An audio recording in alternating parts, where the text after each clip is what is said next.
Michaela Lindinger, welcome to the Human Capital Innovations Podcast. Hello, nice to have you. Thank you for having me, actually, Jonathan. Yeah, it is so wonderful to have a chance to talk with you today.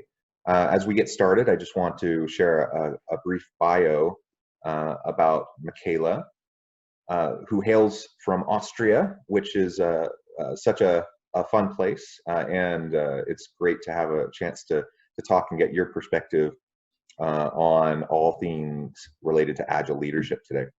Michaela Lindinger is founder and CEO of Brain Spa, an executive sparring and employee experience company guiding visionary leaders to maximize their healthy high performance with more clarity, productivity, and passion. Michaela worked with Fortune 500 organizations around the world on digital strategies and large-scale change projects, value creation and product, as well as process innovations and multi-million-dollar projects. She has also worked with several startups and corporate talents to prepare their mindset for the digital transformation and adjusting their business models to become agile and purpose-driven. Michaela is a millennial serial founder, three-time CEO and co-founder, and experienced corporate executive, mompreneur, author, and university lecturer and professor of innovation and business models since the age of 29, a member of the International Forbes Council and the International Society for Coaching Psychology. She holds an international business master's degree from Austria and a master's degree in coaching psychology from the UK in London. Again, such a wonderful background, great experience, and welcome to the podcast. I'm so excited to talk with you today. Thank you. I'm very much looking forward to our conversation here today. As we get started, is there anything else you would like to add to help the listeners get to know you a little bit better before we jump in? Well, I think you've already covered quite a few things. Probably maybe one thing to add is that what I always say is, on the one hand, I have a corporate background. I always say I speak corporate-ish, if that was a language. And on the other hand, I'm like a three times founder. I've served on boards of larger organizations, but also worked a lot with startups. I've had my own startups. I sold some of them, and some of them I still have.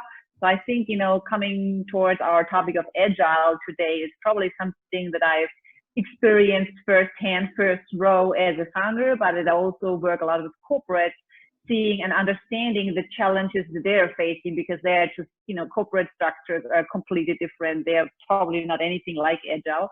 And I think in that combination, this is where I know that there is so much potential that's currently not really used. I think this is part of my story to have actually seen both worlds, and I'm trying to bring those together.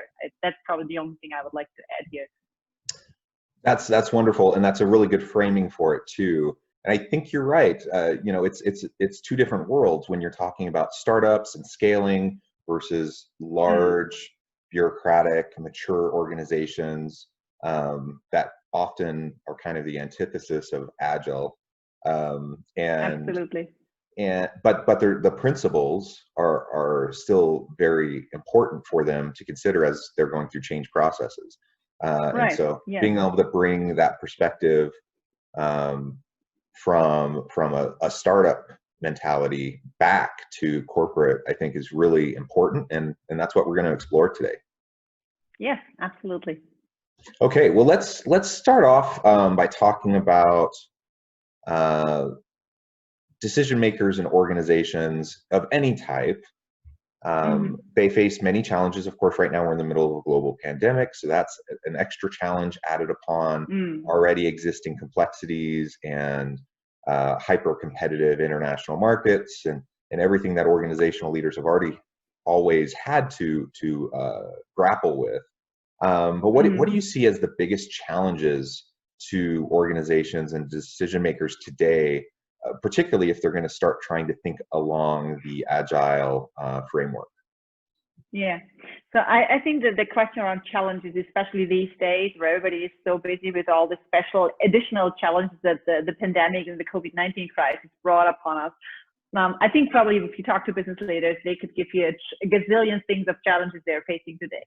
But what I'd like to do is really to kind of put that pandemic specialty challenge thing aside for a second, because I think that's kind of covered a lot of stuff, but this is not what agile topics have been even there before the pandemic, and they have not really been taken care of well enough. So, just to frame that here, I'd love to leave out this crisis thing for a second, just for a couple minutes here, and really look at the regular type of business as we used to have it.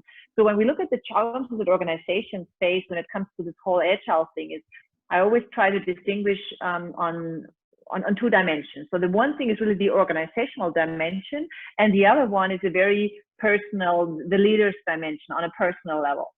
And I'd like to cover the organizational dimension first. So when you look at the organization, and obviously you could probably list 50 things here, but what I always see with clients I work with organizations I see, especially with corporates, what I always see they struggle most with are basically 3-4 things. So the first one is really that they face a challenge when it comes to their business model. And with the business model, I'm not talking about, that, oh, we don't know what we produce and what's our USP. That's not the challenge they face. The challenge they face is really to say, what actually is our business model? I mean, they understand what their products are, right? But what's the model behind, if you look at it from a business model canvas perspective, to really have those dimensions crystal clear, available in all heads, is something that I see many corporates struggle with, and not just on the new entrance level. I'm talking to a lot of CEOs and board members, and don't get me wrong, but funny enough, even there, sometimes they have not the same view upon their business model, the as is, not even to talk about the to be. So I think one dimension from an organizational perspective is to really get clear, or are we clear on our business model today?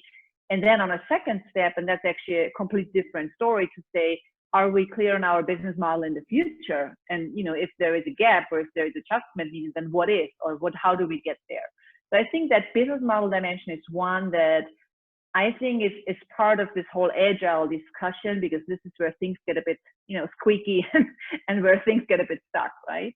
The second dimension on orga level is, I think, really that, and I know we've had it over and over again, and whether it's HR people or finance people or CEOs, they can't hear it anymore, but it's really a talent dimension.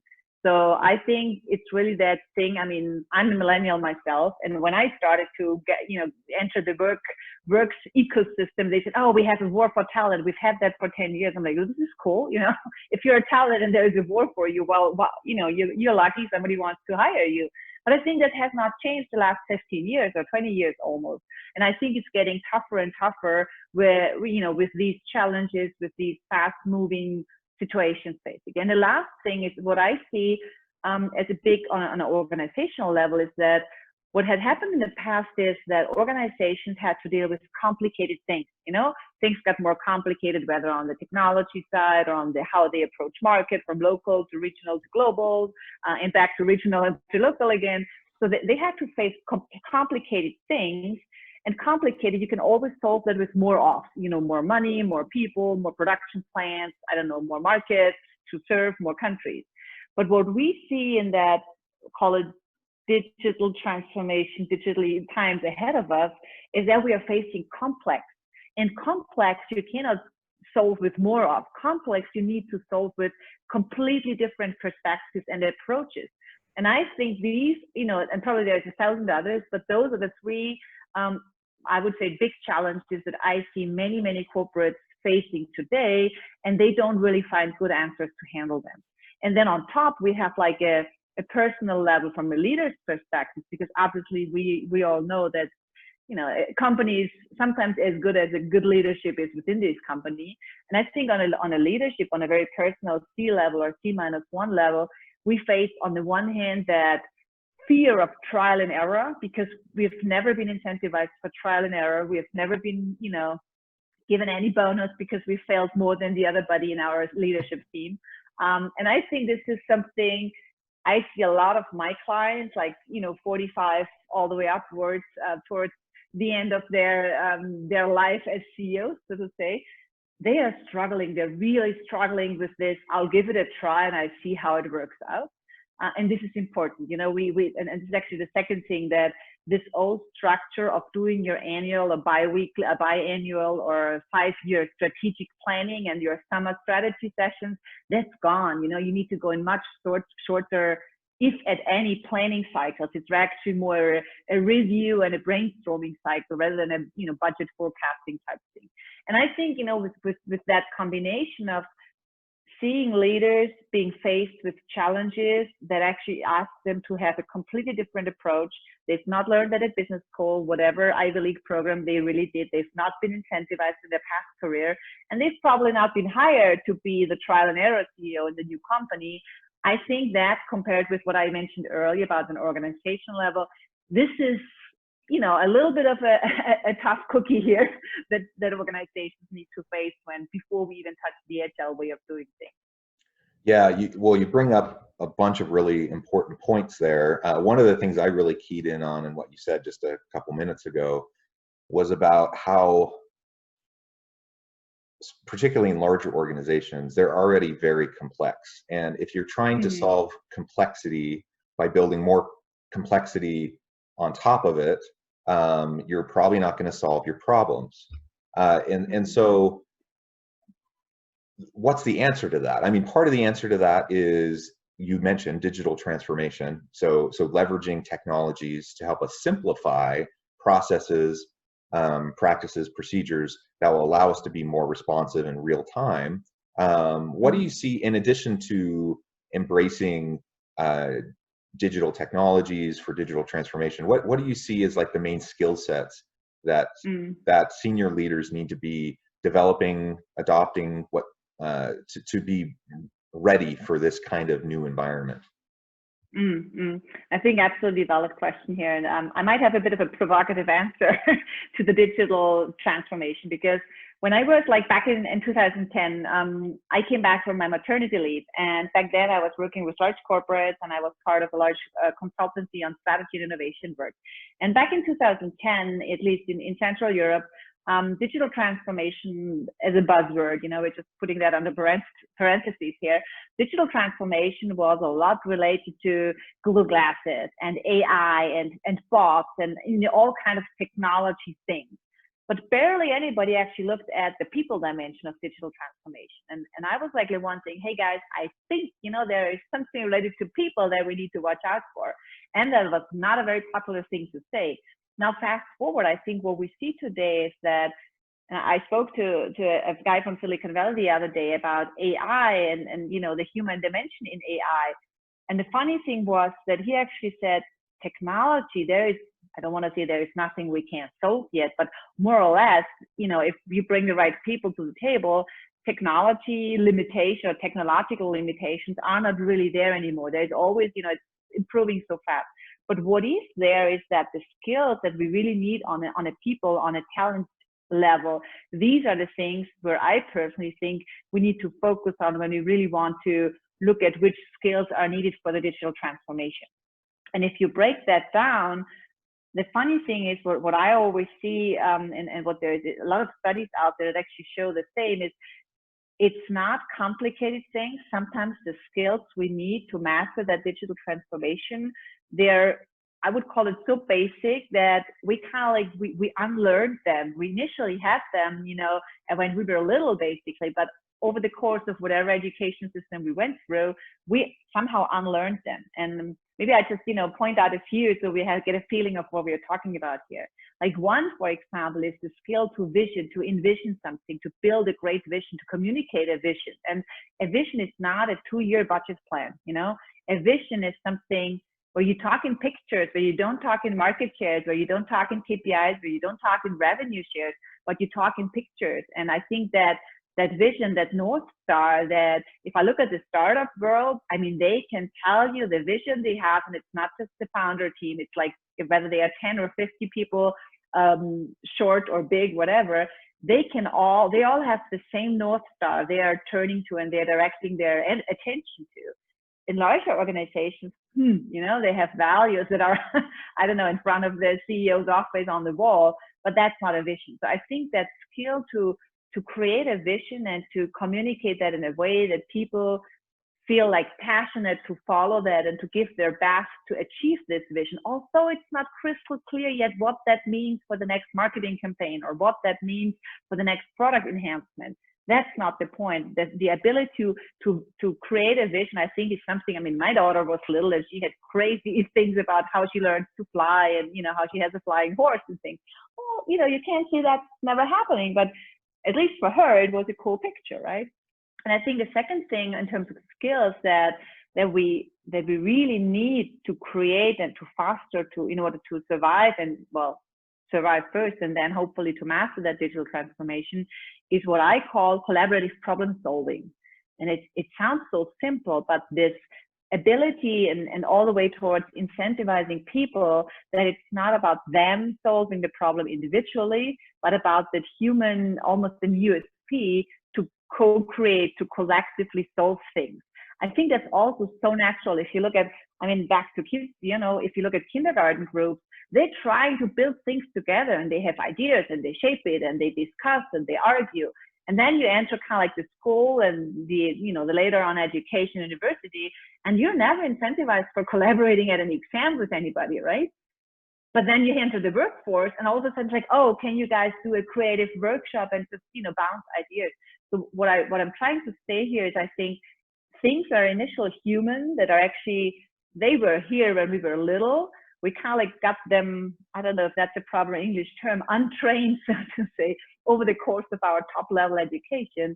And I think personally, if we want to master that digital transformation, we want to master that complexity, this is where we need to go back to and incentivize people and also retrain them on how to collaborate and how to actually work together more than just say, hey, we are a project team, I do this and you do that, and I don't know, Susan does the third part. That's not collaboration, right?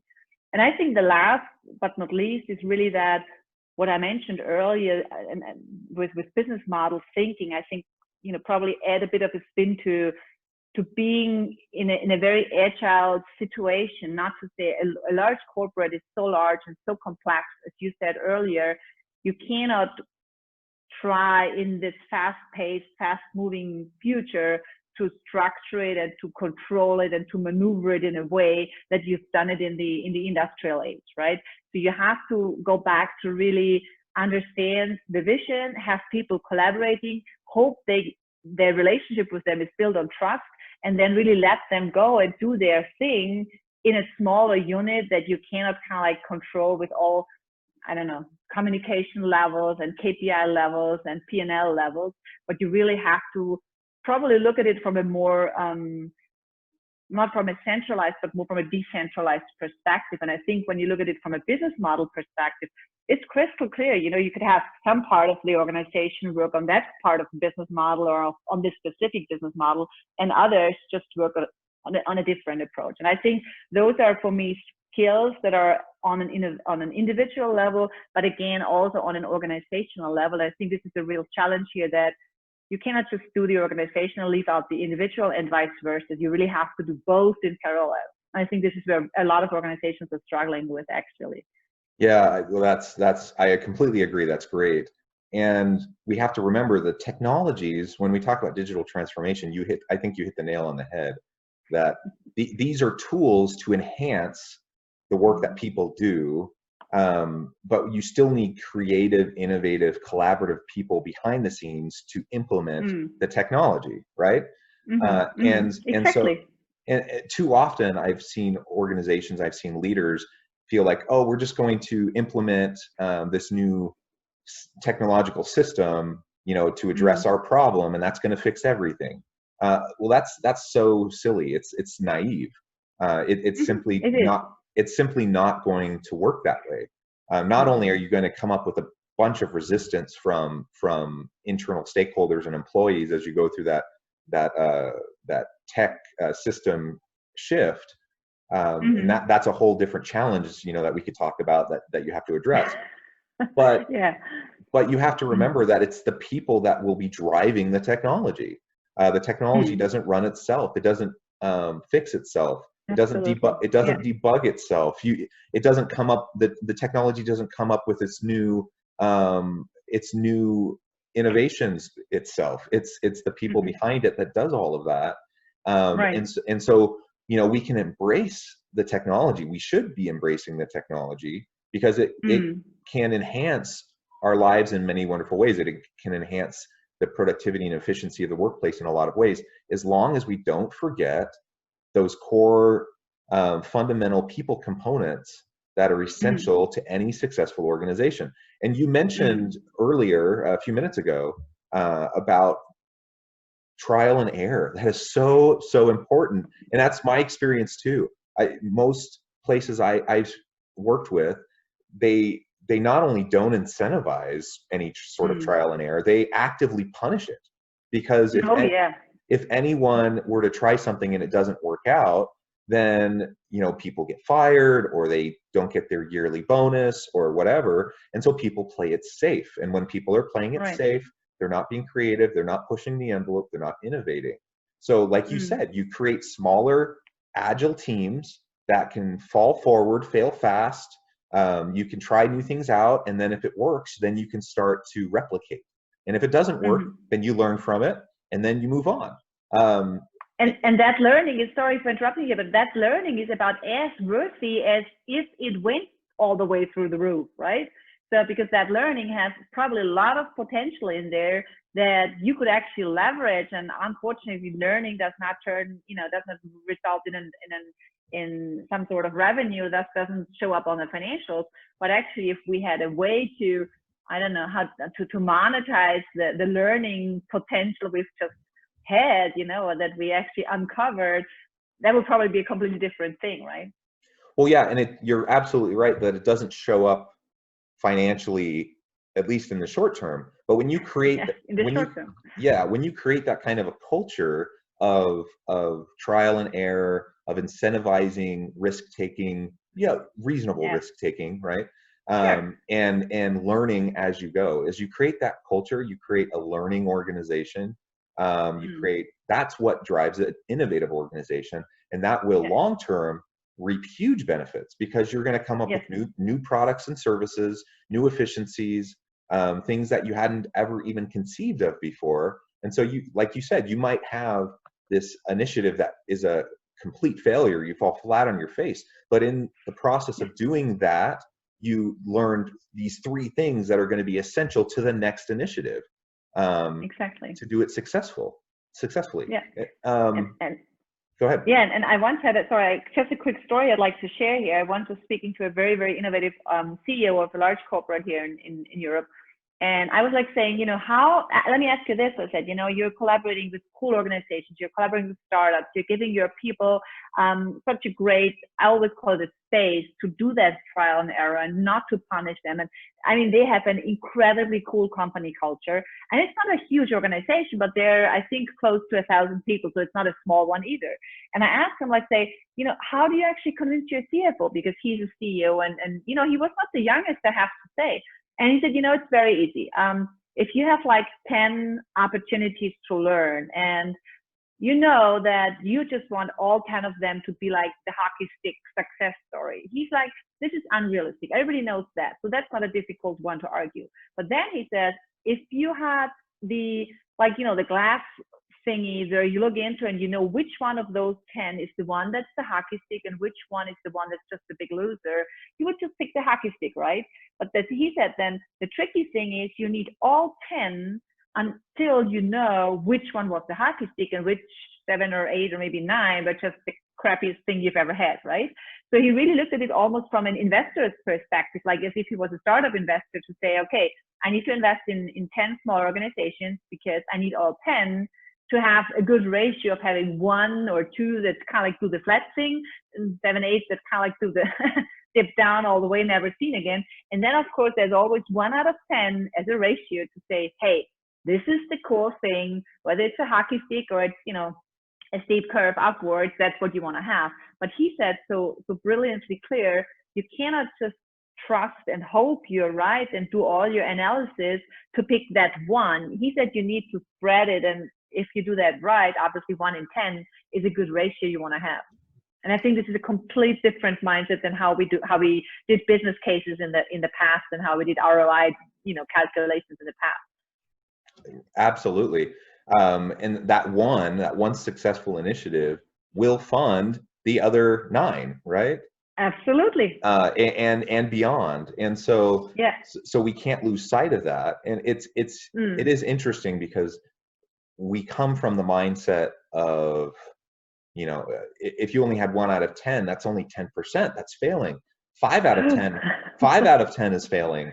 You know, Yeah. and so there's kind of this expectation that you'd have to get, you know, 7 out of 10. That's a C. Yeah, I was about to say that's on university level. That's not about failing, but that's not about succeeding either, right? Exactly. But you know, I start to think of it like in terms of baseball, Major League Baseball. A really great hitter hits only about 30% of the time. The rest of the time they get out. But you know what? They're still amazing, and it's because it's just so difficult. Same thing in innovation. Like there's going to be misses. Right. There's going to be misses and things. Absolutely. You throw spaghetti against the wall, and some stuff doesn't stick, and that's okay. And it's not necessarily because it's even a bad idea, or because, you know, maybe the technology's not there yet, or maybe it's a transformational idea, but the market isn't there yet. Exactly. And so it's something that can be revisited. And so, so I think as long as we keep that mindset, then we can really leverage the potential of our people. Absolutely. Yeah. Michaela, we're about out of time. It's been a true pleasure talking with you today. Before we finish up, how, and I should say too, we haven't had nearly enough time because this has been a really interesting conversation. And I know you have a lot more to share. So perhaps we can do this again sometime soon. Sure, happy to do so. Before we leave today though, can you share with the listeners a little bit more about like where they can find more about you, learn more about your business and the work that you do? Sure. So the one thing is learn more about the business and what I do. I think you know, the easiest thing is to reach out to me on LinkedIn and to connect. And obviously there is a bit of an idea of what I've done in the past. I'm also happy to see you visit my company page. It's braininspa.com. The brain, like, you know, the part of your body that does all the high performance, in like IN, and spa, like the nice area in the hotel where we go for recreation and for the healthy part, right?